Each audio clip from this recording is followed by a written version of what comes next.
नमस्कार, ये आकाशवाणी पटना है। अब आप अभिषेक दास से प्रादेशिक समाचार सुनिए। पहले मुख्य समाचार। जदयू अध्यक्ष और मुख्यमंत्री नीतीश कुमार की अध्यक्षता में आज पटना में एनडीए के घटक दलों की होगी समन्वय बैठक। विधानसभा उपचुनाव और आगामी बिहार विधानसभा चुनाव को लेकर मुख्य रूप से होगी चर्चा। भारतीय विमानपत्तन प्राधिकरण ने दरभंगा हवाई अड्डे को अंतर्राष्ट्रीय स्तर का बनाने के प्रस्ताव को मंजूरी दी। राज्य सरकार से 90 एकड़ अतिरिक्त भूमि की मांग की। सार्वजनिक जीवन में ईमानदारी को बढ़ावा देने और भ्रष्टाचार मुक्त समाज के लक्ष्य को हासिल करने के लिए आज से देश भर में मनाया जा रहा है सतर्कता जागरूकता सप्ताह। और प्रदेश में डेंगू के मामलों के मिलने का सिलसिला जारी। पिछले 24 घंटों के दौरान 148 मरीजों की हुई पुष्टि। अब समाचार विस्तार से। जदयू अध्यक्ष और मुख्यमंत्री नीतीश कुमार की अध्यक्षता में आज पटना में एनडीए के घटक दलों की एक महत्वपूर्ण बैठक होगी। समन्वय बैठक में राज्य के 4 विधानसभा क्षेत्रों तरारी, इमामगंज, बेलागंज और रामगढ़ उपचुनाव तथा आगामी बिहार विधानसभा चुनाव को लेकर मुख्य रूप से चर्चा होने की संभावना है। हमारे संवाददाता ने बताया कि अगले वर्ष होने वाले विधानसभा चुनाव को लेकर यह बैठक महत्वपूर्ण मानी जा रही है, क्योंकि इससे घटक दलों के बीच चुनाव संबंधी चर्चा की प्रक्रिया को गति मिलेगी। बैठक में भाजपा, जदयू, राष्ट्रीय लोक जनशक्ति पार्टी, रामविलास, हिन्दुस्तानी आवाम मोर्चा और राष्ट्रीय लोक मोर्चा जैसे घटक दलों के नेता शामिल होंगे। बैठक में सभी पार्टी अध्यक्षों, पार्टी के वरिष्ठ नेताओं, सांसदों, विधायकों, विधान पार्षदों और जिलाध्यक्षों को भी शामिल होने के लिए कहा गया है। राष्ट्रीय लोक मोर्चा के राष्ट्रीय अध्यक्ष उपेंद्र कुशवाहा की तीसरे चरण की यात्रा कल बक्सर में संपन्न हुई। तीसरे चरण के दौरान श्री कुशवाहा ने जहानाबाद, गया, कैमूर और बक्सर का दौरा किया। उन्होंने कहा कि उनकी इस यात्रा का उद्देश्य एनडीए को मजबूत करना है। राज्य के 4 विधानसभा क्षेत्रों तरारी, बेलागंज, इमामगंज और रामगढ़ उपचुनाव के लिए नामांकन पत्रों की जांच आज की जाएगी। उपचुनाव के लिए 4 सीटों पर 50 उम्मीदवारों ने नामांकन पत्र भरे हैं। प्रत्याशी 30 अक्टूबर तक अपना नाम वापस ले सकते हैं। मतदान 13 नवम्बर को होगा। वहीं मतों की गिनती 23 नवम्बर को की जाएगी। भारतीय विमानपत्तन प्राधिकरण ने दरभंगा हवाई अड्डे को अंतर्राष्ट्रीय स्तर के बनाने के प्रस्ताव को मंजूरी दे दी है। इस संबंध में प्राधिकरण ने राज्य सरकार से 90 एकड़ अतिरिक्त भूमि की मांग की है। वायुयान संगठन निदेशालय के निदेशक डॉक्टर नीलेश रामचंद्र देवरे ने इस संबंध में दरभंगा के जिलाधिकारी को पत्र भेजा है। पत्र में जिलाधिकारी को 90 एकड़ अतिरिक्त भूमि चिन्हित करते हुए प्रतिवेदन उपलब्ध कराने के निर्देश दिए गए हैं। गया अंतर्राष्ट्रीय हवाई अड्डे से थाईलैंड के लिए सीधी विमान सेवा शुरू हो गई है। थाई एयर एशिया की विमानों का परिचालन सप्ताह में 3 दिन बुधवार, शुक्रवार और रविवार को होगा। केंद्रीय वित्त मंत्री निर्मला सीतारामन का क्रेडिट आउटरीच कार्यक्रम के तहत नवंबर महीने के तीसरे सप्ताह में दरभंगा आने का कार्यक्रम है। श्रीमती सीतारामन ऋण वितरण कार्यक्रम में शामिल होंगी और ग्रामीण बैंकों के कार्यकलापों की समीक्षा करेंगी। प्राप्त जानकारी के अनुसार समीक्षा बैठक के दौरान ग्रामीण बैंकों की एनपीए और कृषि ऋण वितरण पर मुख्य रूप से चर्चा होगी। केंद्र सरकार ने मनरेगा के तहत रोजगार सृजन में कटौती किए जाने के दावों को खारिज किया है।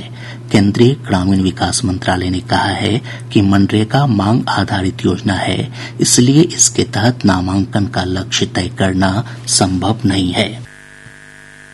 दीपावली और छठ पर यात्रियों की सुविधा के लिए पश्चिम और मध्य रेलवे की ओर से बिहार समेत पूर्वी भारत के लिए 56 जोड़ी विशेष रेलगाड़ियों का परिचालन किया जा रहा है। पश्चिम रेलवे के मुख्य जनसंपर्क अधिकारी विनीत अभिषेक ने बताया कि यात्रियों की सुविधा के लिए हर संभव प्रयास किए जा रहे हैं। इस दिवाली और छठ त्योहार के दौरान देश के पूर्वी हिस्से में यात्रा करने वाले यात्रियों की मांगों को पूरा करने के लिए ट्रेन सेवाओं की पर्याप्त उपलब्धता पश्चिम और मध्य रेलवे ने सुनिश्चित की है। इसमें नियमित ट्रेनों के अलावा कई त्योहार स्पेशल जो फेस्टिवल स्पेशल ट्रेन हैं वो भी चलाई जा रही हैं। मुंबई क्षेत्र से बिहार, यूपी और देश के पूर्वी क्षेत्र की ओर पश्चिम रेलवे और मध्य रेलवे की तरफ से टोटल 40 रेगुलर ट्रेनें चलाई जा रही हैं, जो कि 272 ट्रिप्स कंप्लीट करेंगी। इसके अलावा 16 हॉलिडे स्पेशल ट्रेनें भी चलाई जा रही हैं, जो टोटल 74 फेरे लगाएंगी। इधर रेलवे ने यात्रियों की भीड़ को देखते हुए कोटा से दानापुर, पटना से न्यू जलपाईगुड़ी, कटिहार से दौरम मधेपुरा और कटिहार से छपरा के बीच स्पेशल ट्रेन चलाने का निर्णय लिया है। पर्यावरण, वन और जलवायु परिवर्तन विभाग के मंत्री डॉक्टर प्रेम कुमार ने कहा है कि राज्य के हर प्रखंड में वायु प्रदूषण का अगले 3 वर्ष तक अध्ययन किया जाएगा। उन्होंने बताया कि IIT कानपुर और बिहार राज्य प्रदूषण नियंत्रण परिषद संयुक्त रूप से यह अध्ययन करेगा। इस अध्ययन के निष्कर्षों के आधार पर वायु गुणवत्ता में सुधार के लिए आवश्यक कदम उठाए जाएंगे। नेशनल ग्रीन ट्रिब्यूनल ने गंगा नदी पर सुल्तानगंज अगवानी घाट पुल के ढहने से क्षेत्र की जलीय जैव विविधता पर दीर्घकालिक प्रभाव पड़ने की आशंका के संबंध में केस दर्ज किया है। अगले वर्ष 6 जनवरी को ट्रिब्यूनल के पूर्वी जोन बेंच कोलकाता में इस पर सुनवाई होगी। याचिका में पुल ढहने के चलते विक्रमशिला गंगा डॉल्फिन अभ्यारण्य का पारिस्थितिकी तंत्र प्रभावित होने की आशंका जताई गई है। प्रादेशिक समाचार आप आकाशवाणी पटना से सुन रहे हैं। ताज़ा समाचारों के लिए आप हमारे x handle AIR News _Patna पर जा सकते हैं। सार्वजनिक जीवन में ईमानदारी को बढ़ावा देने और भ्रष्टाचार मुक्त समाज के लक्ष्य को हासिल करने के लिए आज से देश भर में सतर्कता जागरूकता सप्ताह मनाया जा रहा है। एक रिपोर्ट।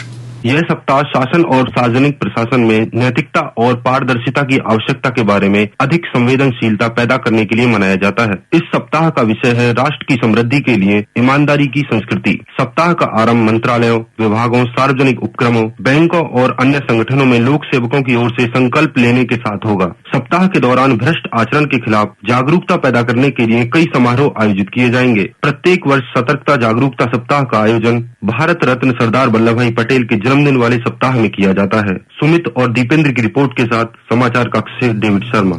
इधर राज्यपाल राजेंद्र विश्वनाथ आर्लेकर और मुख्यमंत्री नीतीश कुमार ने सतर्कता जागरूकता सप्ताह पर अपने संदेश में लोगों से अपने आचरण में ईमानदारी की मिसाल कायम करने की अपील की है।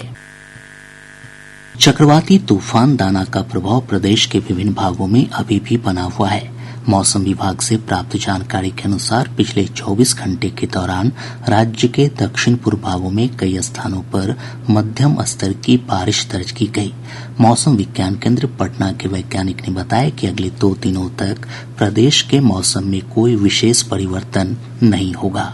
दक्षिण बिहार में अगले 48 घंटों तक घने बादल रहेंगे। उत्तरी बिहार में भी बादल रहेंगे, लेकिन दक्षिण बिहार के बनिस्बत बादल हल्के प्रवृत्ति के रहेंगे, अर्थात उत्तरी बिहार में बूंदाबांदी एवं दक्षिण बिहार में हल्की वर्षा होने का पूर्वानुमान है। ज्यादा वर्षा की संभावना नहीं है। हवा की गति समान, अधिकतम तापमान 31 से 33 एवं रात्रि तापमान 22 से 24 के बीच रहने की संभावना है।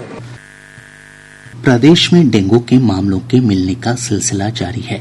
पिछले 24 घंटों के दौरान राज्य भर से डेंगू के 148 मरीज मिले हैं। इसमें सबसे अधिक 68 मामले पटना से हैं।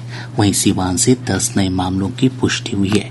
इधर पटना से चिकनगुनिया के भी 9 नए मामलों की पुष्टि हुई है। केंद्रीय माध्यमिक शिक्षा बोर्ड CBSE से संबद्ध सरकारी और सरकारी सहायता प्राप्त विद्यालयों को अपने नाम के आगे PM श्री लगाना होगा। बोर्ड ने इस संबंध में दिशा निर्देश जारी किया है। CBSE अपने सरस पोर्टल के माध्यम से इसके लिए सभी विद्यालयों से ऑनलाइन आवेदन मांगेगा। महिला एशियाई हॉकी चैंपियनशिप ट्रॉफी गौरव यात्रा कल सुपौल, मधेपुरा और सहरसा पहुंची। इस अवसर पर प्रशासनिक अधिकारियों और स्थानीय विद्यालय के छात्र छात्राओं ने ट्रॉफी का स्वागत किया। बक्सर जिले के सिमरी थाने की हाजत में बंद युवक राजेश कुमार खरवाल की मौत के मामले में थानाध्यक्ष प्रफुल्ल कुमार समेत 3 पुलिसकर्मियों को निलंबित कर दिया गया है। मुजफ्फरपुर जिले के पताही रोप के पुरौनी के पास पुलिस ने एक ट्रक से 50 लाख रुपए मूल्य की शराब बरामद की है। मौके से एक व्यक्ति को गिरफ्तार किया गया। बेगूसराय जिले के चेरिया बरियारपुर थाना क्षेत्र अंतर्गत कोरजाना गांव के पास पुलिस ने एक वाहन से 50 किलो गांजा के साथ 2 तस्करों को गिरफ्तार किया है। वहीं अररिया जिले के नरपतगंज थाना क्षेत्र अंतर्गत पलासी से TIU की टीम ने एक ट्रक से 5,662 लीटर शराब के साथ 2 तस्करों को गिरफ्तार किया। वैशाली जिले के पिदुपुर थाना क्षेत्र से पुलिस ने मादक पदार्थ स्मैक के साथ मिजोरम के 2 तस्करों को गिरफ्तार किया है। इनके पास से 13 लाख रुपए भी बरामद किए गए। बक्सर जिले के इटाढ़ी से पुलिस ने साइबर अपराध गिरोह के 6 सदस्यों को गिरफ्तार किया है। गिरफ्तार अपराधियों में एक्सिस बैंक धनबाद का शाखा प्रबंधक भी शामिल है। गया जिले के वजीरगंज थाना क्षेत्र के तरवा बाजार से पुलिस और STF की टीम ने हथियार तस्कर सत्येंद्र चौधरी को गिरफ्तार किया है। उसके पास से 3 हथियार बरामद किए गए। पटना जिले के बिहटा थाना क्षेत्र से पुलिस और STF की टीम ने कुख्यात मानिक और पांडव गिरोह के 3 सदस्यों को हथियारों के साथ गिरफ्तार किया। वाराणसी के सर्व सेवा संघ के ध्वस्त किए गए भवन के पुनर्निर्माण और मुआवजे की मांग को लेकर बिहार लोक समिति की ओर से पटना में 1 दिवसीय उपवास का आयोजन किया गया। अब पटना से प्रकाशित प्रमुख समाचार पत्रों की सुर्खियां। आज के सभी समाचार पत्रों ने अलग अलग खबरों को प्रमुखता से प्रकाशित किया है। हिन्दुस्तान ने प्रधानमंत्री नरेंद्र मोदी की मन की बात कार्यक्रम को प्रमुखता देते हुए लिखा है, डिजिटल अरेस्ट फरेब है, सख्ती से निपटेंगे। दैनिक जागरण ने मुख्यमंत्री नीतीश कुमार के हवाले से लिखा है, छठ घाट पहुंचने वाले रास्ते दुरुस्त कराएं। प्रभात खबर ने लिखा है, जमीन सर्वे स्व घोषणा का नहीं कर पा रहे ऑनलाइन आवेदन, सर्वर 2 दिन से ठप। दैनिक भास्कर ने लिखा है, बांद्रा टर्मिनस रेलवे स्टेशन पर दिवाली छठ की भीड़, ट्रेन में चढ़ने के लिए मची भगदड़, 9 घायल। राष्ट्रीय सहारा के शब्द हैं, शहाबुद्दीन की पत्नी और बेटा राजद में शामिल। आज अखबार की सुर्खी है, शिक्षकों की पहले पोस्टिंग फिर सत्यापन। और अब अंत में मुख्य समाचार एक बार फिर। जदयू अध्यक्ष और मुख्यमंत्री नीतीश कुमार की अध्यक्षता में आज पटना में NDA के घटक दलों की होगी समन्वय बैठक। विधानसभा उपचुनाव और आगामी बिहार विधानसभा चुनाव को लेकर मुख्य रूप से होगी चर्चा। भारतीय विमानपत्तन प्राधिकरण ने दरभंगा हवाई अड्डे को अंतर्राष्ट्रीय स्तर का बनाने के प्रस्ताव को मंजूरी दी। राज्य सरकार से 90 एकड़ अतिरिक्त भूमि की मांग की। सार्वजनिक जीवन में ईमानदारी को बढ़ावा देने और भ्रष्टाचार मुक्त समाज के लक्ष्य को हासिल करने के लिए आज से देश भर में मनाया जा रहा है सतर्कता जागरूकता सप्ताह। और प्रदेश में डेंगू के मामलों के मिलने का सिलसिला जारी। पिछले 24 घंटों के दौरान 148 मरीजों की हुई पुष्टि। इसके साथ ही आकाशवाणी पटना से प्रसारित प्रादेशिक समाचार का ये अंक समाप्त हुआ।